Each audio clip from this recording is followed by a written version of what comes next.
드넓은 하늘과 바람에 스치는 풀의 속삭임이 가득한 곳, 중앙아시아의 초원. 시간의 안개 속에 가려진 고대 투르크의 이야기는 바로 이곳에서 시작됩니다. 말과 활의 달인이었던 이 유목민들은 광활한 대륙의 심장부에서 등장했습니다. 전설과 고고학적 조각들이 엮어낸 그들의 기원은 떠돌아다니며 정복하며 살아온 사람들의 이야기를 들려줍니다. 훗날 그들의 발자취를 따른 몽골족처럼 초기 투르크족에게 말은 단순한 도구나 동반자가 아닌 생존과 정복을 위한 필수적인 존재이자 그들 자신의 연장선이었습니다. 뜨거운 여름과 혹독한 겨울이 교차하는 가혹한 초원 환경은 투르크족을 강인하고 적응력이 뛰어난 사람들로 만들었습니다. 가축을 위한 목초지를 찾아 끊임없이 이동하는 유목 생활은 그들 내면 깊숙이 자연의 리듬에 대한 이해를 심어주었습니다. 미래 제국들의 씨앗이 뿌려진 곳도 바로 이러한 시련의 장이었습니다. 수세기가 흐르면서 혈연과 공통된 문화로 묶인 이 유목 부족들은 강력한 연맹체로 합쳐지게 됩니다. 투르크족이 세계 지도를 바꿀 여정을 시작하면서 초원의 속삭임은 곧 말발굽 소리로 바뀌게 될 것입니다. 초기 투르크족은 땅과 밀접하게 연결된 삶을 살았습니다. 그들은 목동이자 사냥꾼이었고 그들의 삶은 계절과 가축의 필요에 따라 좌우되었습니다.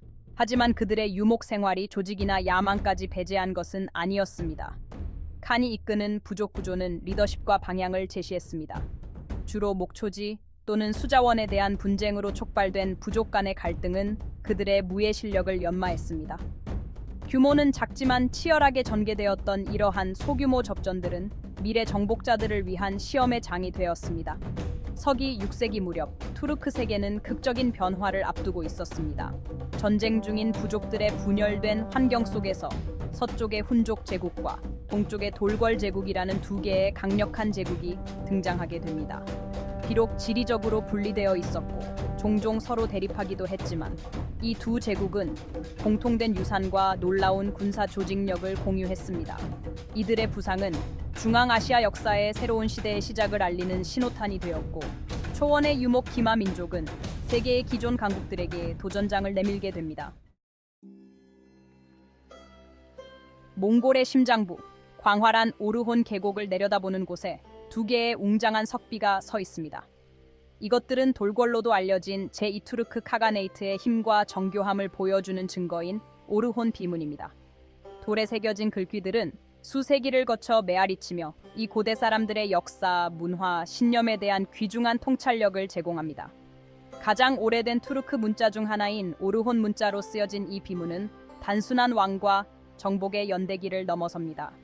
신화, 시, 자연에 대한 깊은 존경심으로 가득 찬 풍부한 내면 세계를 엿볼 수 있습니다. 오르혼 비문은 돌궐 제국이 문학과 국가 운영을 수용했음을 보여주는 증거입니다. 이 비문은 종종 군사적 업적으로만 묘사되지만 활기찬 문화적 정체성을 지녔던 문명의 영속적인 상징으로 남아 있습니다. 이 비문은 고대 투르크족의 유산이 전쟁터를 넘어 언어, 예술, 영적 신념의 영역까지 확장된다는 것을 보여주는 가슴 아픈 증거입니다. 역사의 기록에서 아틸라 훈만큼 경외감과 공포를 동시에 불러일으키는 이름은 거의 없습니다. 하지만 아틸라에 앞서 또 다른 훈족 지도자가 유라시아 전역에 정복의 길을 열었고 그의 후손이 이어갈 악명 높은 통치의 기반을 마련했습니다. 뛰어난 전략가이자 무자비한 전사였던 메테칸은 느슨하게 연합된 훈족 부족을 무시무시한 군사 강국으로 변모시켰습니다. 기원전 209년에 권력을 물려받은 메테칸은 내부 분쟁과 외부 위협에 시달리는 왕국을 물려받았습니다. 그는 재빨리 권력을 공고히 하고 철권으로 반대 세력을 진압했습니다. 하지만 메테칸의 진정한 천재성은 군사 혁신에서 드러났습니다. 그는 훈족 군대를 재편성하고 유연성과 규율을 모두 보장하는 십진법 체계를 도입했습니다.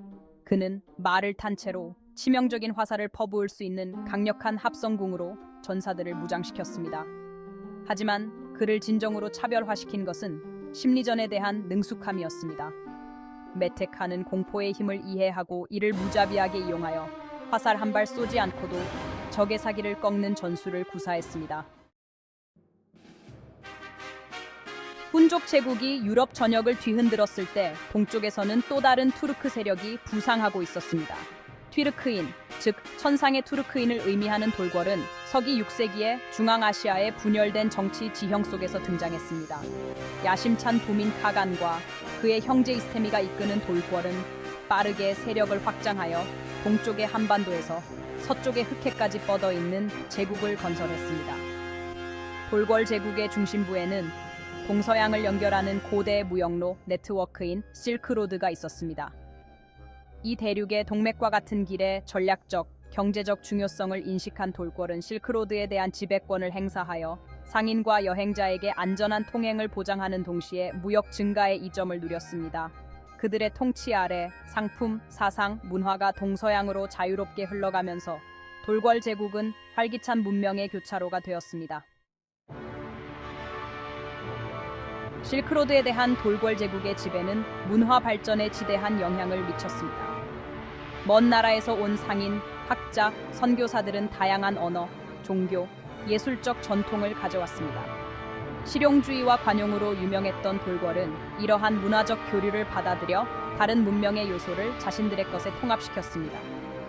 인도에서 시작되어 실크로드를 따라 전파된 불교는 돌궐 제국에서 비옥한 토양을 발견했습니다. 하지만 돌궐은 자신들의 신앙을 버리지 않았습니다. 그들은 하늘의 신 탱그리를 숭배하고 자연과의 조화를 강조하는 혼합 종교인 탱그리교에 불교의 요소를 통합시켰습니다. 예술, 건축, 종교적 관습에서 분명히 드러나는 이러한 문화적 융합은 다문화 환경에 적응하고 번영하는 돌궐의 능력을 보여주는 증거입니다. 그들은 단순한 정복자가 아니라 광대한 지역에 걸쳐 사상과 신념의 교류를 촉진하는 문화적 중개자였습니다.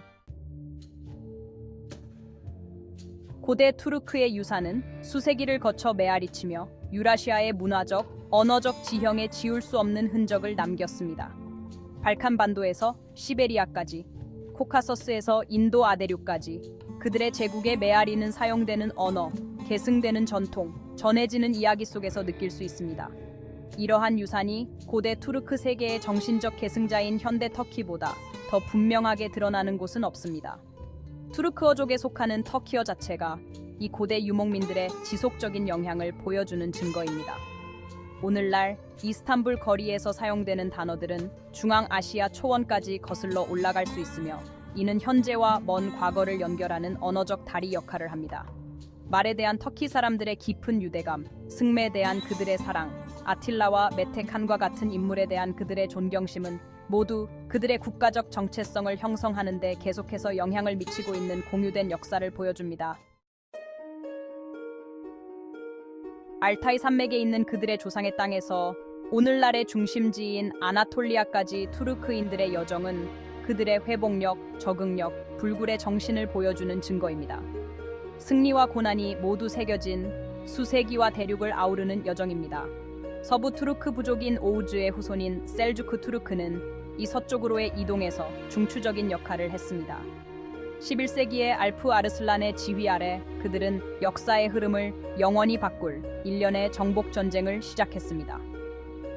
1771년 만지케르트 전투에서 비잔틴 제국에 대한 그들의 승리는 아나톨리아의 문을 열었고 룸셀주크 술탄국의 스타프나를 위한 길을 열었습니다. 이 승리는 한때 비잔틴 제국의 심장부였던 아나톨리아가 점차 터키적 특징을 지닌 땅으로 변모하면서 이 지역 역사의 전환점이 되었습니다. 고대 투르크의 이야기는 단순한 정복과 제국의 이야기가 아니라 인간의 회복력, 적응력, 탐험에 대한 열망의 영속적인 힘을 보여주는 증거입니다. 광활한 중앙아시아 초원의 유목 목동으로서 미미하게 시작했지만 그들은 제국에 도전하고 정복하기 위해 일어섰고 역사의 흐름에 지울 수 없는 흔적을 남겼습니다. 그들의 유산은 유라시아의 역사에 새겨져 있으며 사용되는 언어, 소중히 여겨지는 문화, 세대를 거쳐 전해지는 이야기 속에 녹아 있습니다. 고대 투르크인들은 단순한 전사가 아니었습니다. 그들은 숙련된 장인, 상인, 건축가였습니다.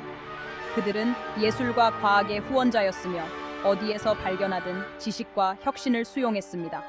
그들의 제국은 동서양을 잇는 다리 역할을 하여 실크로드를 따라 상품, 사상, 문화의 교류를 촉진했습니다. 셀주크 제국과 오스만 제국의 경이로운 건축물에 감탄할 때 그들의 위대함의 토대를 마련한 유목민 유산을 기억해야 합니다. 고대 투르크의 이야기는 아무리 이질적으로 보이는 문화라도 인류 역사의 공통된 실로 연결되어 있음을 보여주는 증거입니다.